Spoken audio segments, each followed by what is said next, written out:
जो चुनावी टाइमिंग के बीच छत्तीसगढ़ के मुख्यमंत्री भूपेश बघेल पर ईडी के दावे ने घमासान बढ़ा दिया। मुख्यमंत्री बघेल ने ईडी के दावे को बेबुनियाद बताया, तो वहीं कांग्रेस पार्टी ने भूपेश बघेल का बचाव करते हुए बीजेपी पर हमला बोला।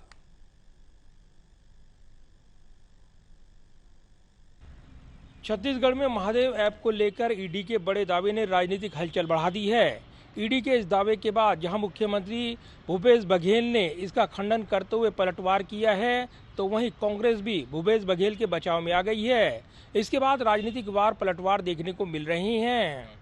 छत्तीसगढ़ में महादेव ऐप को लेकर मुख्यमंत्री बघेल पर आए ईडी के दावे ने राजनीतिक हलचल बढ़ा दी है। ईडी ने दावा किया है कि महादेव सट्टेबाजी ऐप के प्रमोटर्स ने मुख्यमंत्री भूपेश बघेल को 508 करोड़ रुपए दिए हैं। ईडी के इस दावे के बाद मुख्यमंत्री भूपेश बघेल ने बयान जारी कर तमाम आरोपों को बेबुनियाद बताया है। इस मामले में मुख्यमंत्री बघेल ने कहा है कि ईडी की चालाकी देखिए कि उस व्यक्ति का बयान जाहिर करने के बाद एक छोटे से वाक्य में लिख दिया है कि यह बयान जांच का विषय है, जबकि इस बाबत जांच ही नहीं हुई है। तो एक व्यक्ति के बयान पर प्रेस रिलीज जारी करना ईडी की नीयत को बताता है। सीएम बघेल ने सवाल उठाया कि अगर कोई व्यक्ति पीएम का नाम ले दे तो क्या बिना जांच के उन्हें भी दोषी बना दिया जाएगा? इससे बड़ा मजाक और क्या हो सकता है कि आप किसी सूबे के मुख्यमंत्री पे किसी आदमी से मार पीट के या दबाव डाल के बुलवा दो। मैं किसी पकड़ लूँ और बोल दूंगा यदि प्रधानमंत्री का नाम लेने के लिए क्या प्रधानमंत्री पूछताछ करेंगे? मतलब किसी की इज्जत उछालना बहुत आसान है। मुख्यमंत्री भूपेश बघेल ने आरोप लगाया कि राज्य में बीजेपी सीधे चुनाव में हार रही है, इसलिए ईडी को खुलकर सामने ले आई है। क्यों महादेव ऐप बंद नहीं हुआ? बंद करने की जिम्मेदारी भारत सरकार की है। मैं प्रधानमंत्री से पूछता हूं कि आपके क्या डील हुए हैं, आपके लोगों के साथ क्या डील हुआ है, और डील नहीं हुआ तो फिर बंद क्यों नहीं करते? और बंद नहीं कर रहे इसका मतलब आपने डील कर लिया है। इधर मुख्यमंत्री बघेल पर लगे आरोपों के बाद कांग्रेस पार्टी ने भी पलटवार किया है। दिल्ली कांग्रेस मुख्यालय में कांग्रेस महासचिव जयराम रमेश, संगठन महासचिव केसी वेणुगोपाल और कानूनी मामलों के जानकार अभिषेक मनु सिंघवी ने प्रेस कॉन्फ्रेंस की।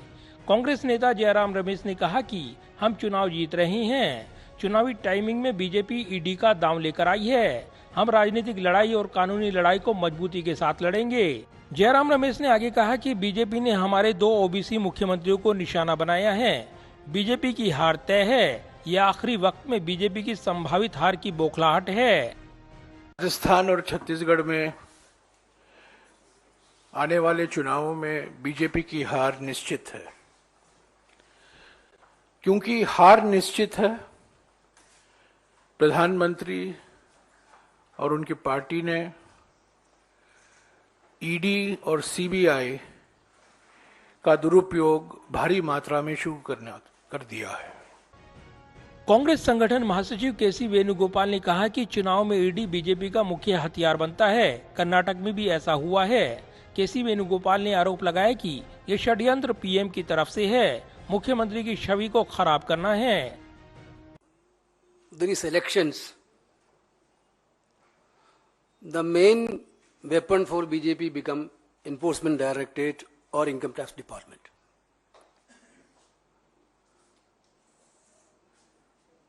We saw in Karnataka elections, during the election itself, they raided more than 100 Congress candidates. Now almost 8-9 months over, nobody know about the follow-up of that raids. Congress नेता अभिषेक मनु सिंघवी ने कहा कि छत्तीसगढ़ में बीजेपी का ईडी के साथ गठबंधन बड़ी तेजी के साथ आगे बढ़ रहा है। सिंघवी ने कहा कि ऐसा कहने के कई कारण हैं।